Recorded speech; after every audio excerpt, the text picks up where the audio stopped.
तर आपण जो समोर आता व्हिडिओ बघणार आहे त्याच्यामध्ये आपल्यासोबत आहे स्टुडंट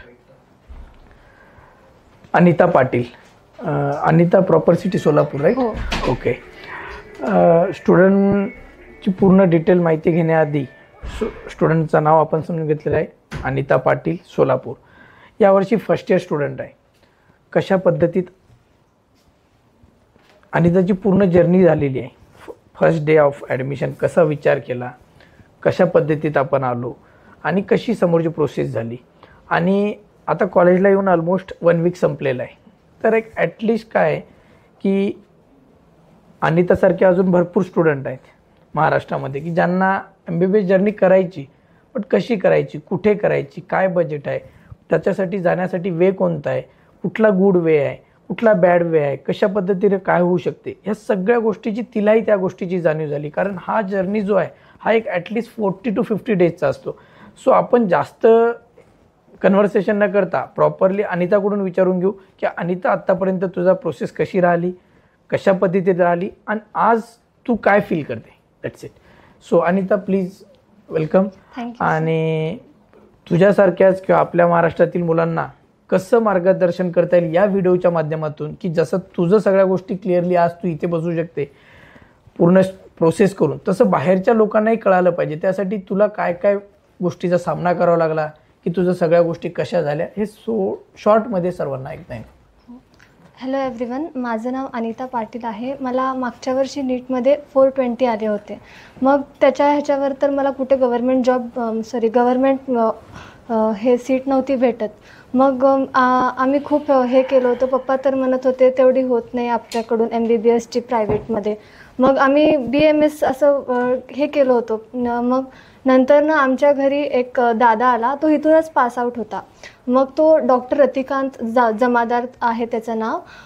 त्यांनी आम्हाला इथलं मार्गदर्शन दिलं. त्यांनीच आम्हाला NT पाटील सरांकडून कन्सल्टन्सी करायला हे दिलं, गायडन्स दिलं. मग त्याच्यानंतर आम्ही त्यांच्याशी कॉन्टॅक्ट केली.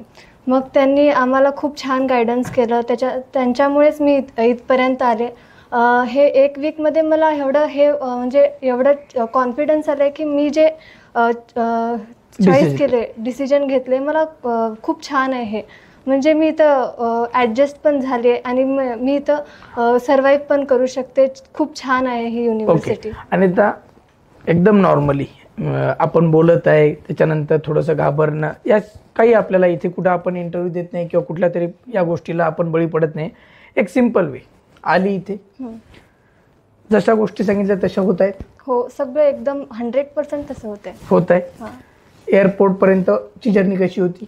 म्हणजे एकदम व्हिसा, तिकीट, सगळ्या गोष्टी टाइमवर भेटल्या, काहीच प्रॉब्लेम नाही आला.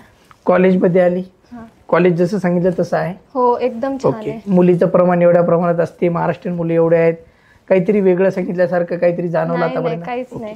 इंडियन आपण जसं बोललो की सर सगळ्या गोष्टीला सोल्युशन NT पाटील देईल, पण मेस ही थोडीफार ऍडजस्टेबल असते, दुसऱ्याच्या भरोशावर चालवल्या जाते, थोडंफार कमी जास्त होईल. मेसला किती मार्क्स देतील 10 पैकी? 8 आहे. 8 आहे ना? हो. म्हणजे जे इंडियामधले लोक आपली सिटी सोडून दुसरीकडे जातात जेव्हा मेस मध्ये आहे ना, आपण सर्वाइव्ह करू शकतो ना. मेसमुळे काहीतरी निगेटिव्ह फॅक्टर येत नाही ना? नाही, बिलकुल नाही. ओव्हरऑल कॉलेजचं इन्फ्रास्ट्रक्चर वाईज आपण आता 1 वीक झाला बघतोय, मी स्वतः इथे आहे, कसं वाटत आहे? कॉलेज खूप सुंदर आहे. म्हणजे सगळी फॅसिलिटीज वगैरे खूप छान आहे तिथले. दुसरी गोष्ट, बऱ्याचशा वेळेस अशा गोष्टी बाहेर येतात, अरे जलालाबाद ही आहे, जलालाबाद ते आहे, किंवा ही कॉलेज कमी आहे, ते कॉलेज सिटी तसं आहे. मी प्रत्येक मुलांना गायडन्स करतो, तुम्ही सिटी बघायला नाही चालले, कॉलेज बघायला चालले. जे मी तुला सुद्धा बोललो होतो, तुमचाही कन्सर्न आला होता की सर मग याच्यापेक्षा बेटर बिश्के आहे का, ओश आहे का, जलालाबाद बेटर आहे, राईट? मी सांगितलं सर सर्वात बेस्ट जलालाबाद आहे. आज मी बोललो त्या गोष्टीला. हो, मी 100% हे करते, त्याला मान्य करते. ठीक आहे. हेच म्हणजे व्हिडिओ बनवण्यामागचं कारण हेच आहे की प्रत्येकाला काउन्सिलिंगमध्ये 100 वेळा जी गोष्ट सांगितली जाते, तरी एखादा मुलगा त्या गोष्टीला मला फोर्सफुली त्या गोष्टीला पाठवण्यासाठी माझं. बट आज रोजी 2025 मध्ये मी प्राऊडली सांगू शकतो, मतलब 100% सांगू शकतो की या कॉलेजसारखं सध्या तरी मार्केटमध्ये बेस्ट कॉलेज नाही आहे. सो आपण जास्त वेळ घेणार नाही अनिताचा. अनिता, लास्टला जे मुलं आहेत, जे रिलेटिव्स आहेत, फॅमिली फ्रेंड्स आहेत, आपल्यासारखे तुझ्यासारखे जे न्यू कमर्शियल्स आहेत, त्यांना काय मेसेज देतील? त्यांनी रिपीट झाले, त्यांनी काय करायला पाहिजे? कसं आहे, तुला डिसिजन तुझं कसं वाटते आणि त्यांनी काय करायला पाहिजे? त्यांनी म्हणजे आता मला वाटतंय मी इकडे आले, ज्यांना असं म्हणजे प्रायव्हेटमध्ये होत नाही ते यायला पाहिजे इकडे. त्यांनी ह्यांचं हे करायला पाहिजे, NT पाटील सरांकडून कन्सल्टन्सी घ्यायला पाहिजे, कारण की ते खरंच वर्थ इट आहे.